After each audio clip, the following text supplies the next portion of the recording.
NASCAR produces a lot of hard crashes, but there aren't many crashes that look scarier than when cars actually break the wall from hitting them so hard. It's made these types of crashes pretty rare, however, it has still happened from time to time. Before we get into it, 80,000 of you are returning to my channel every month, so if you keep finding yourself watching my videos and you haven't subscribed already, make sure you do so you never miss a video. Now, let's get right into it. Camping World Truck Series win and where they're running now. Oh, we got a spinner on the front straightaway. He's going to hit the wall. Golly. 66, Justin Marks. Hard into that inside wall. Long before he was a successful Cup Series owner, Justin Marks was racing part-time for Stacy Compton in 2011. Justin got a little loose on the exit of Turn 4 and was hit from behind by Max Pappas. Marks slid through the infield down to the inside wall and hit a ton. Justin obviously felt the impact as he dropped to his knees after getting out of the truck. Justin got this part-time gig with Stacy Compton after running the full ARCA season and winning a race for Kevin Sawinski. Kevin now owns AM Racing, which was just formed in 2023, and fills the number 25 with Brett Moffitt in the Xfinity Series. Axel here. Panic trouble. Oh, we have a car upside down, rolling down the racetrack. That's the number 48 car, driven by Greg Sachs. Looks like Lake Speed. Lake Speed also involved. Lake Speed was bumped from behind heading into Turn 1 and lost control of his car. He came up the track and took out Greg Sachs, who hit the wall so hard that he completely destroyed the wall and flipped several times. Somehow Sachs was uninjured after the wreck.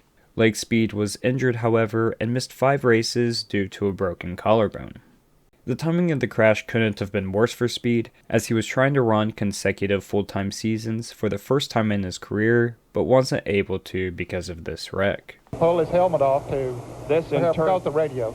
in turn number 1, and again, we're going to be delayed considerably because the wall has given away once again. Wow. Andy Lally was just a victim of circumstances. Oh, look at how hard this hit is. Ugh.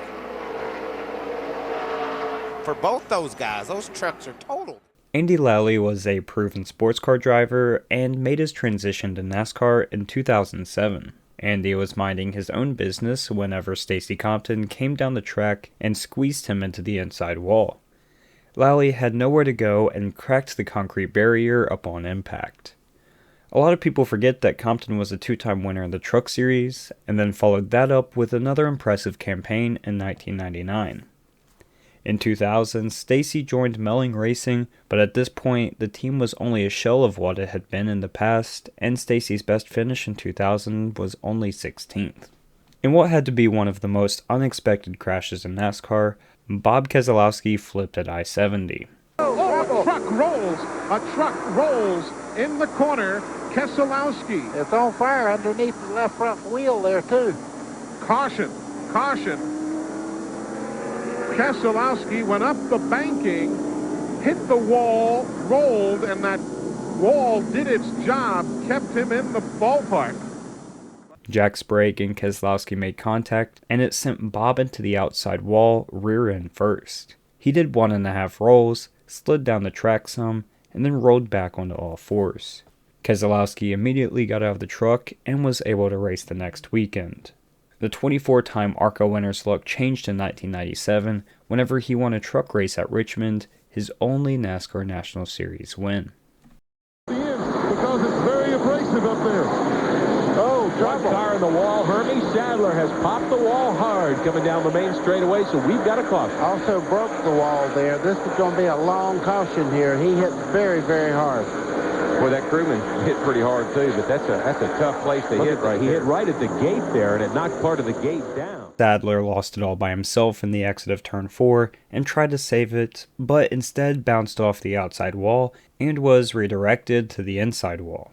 He hit the wall so hard that not only did it break, but his left front tire went through the gaping hole that he left and was torn completely off of the car.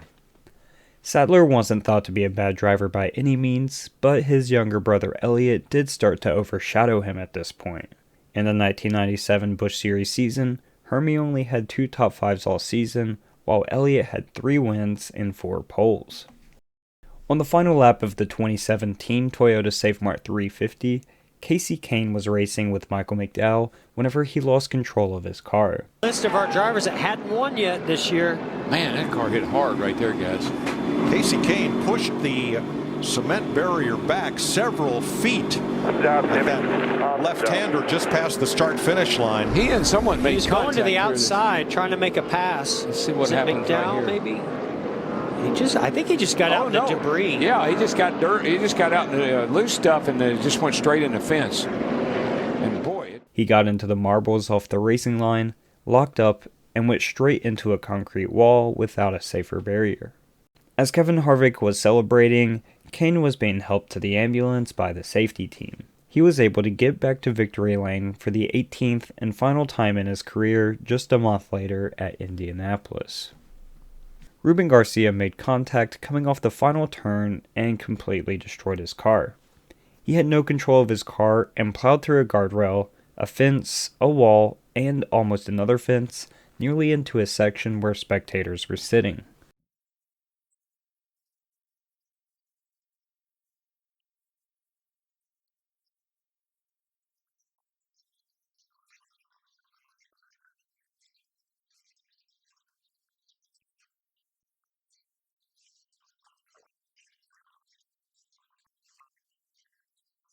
This was Ruben's last ever race in NASCAR.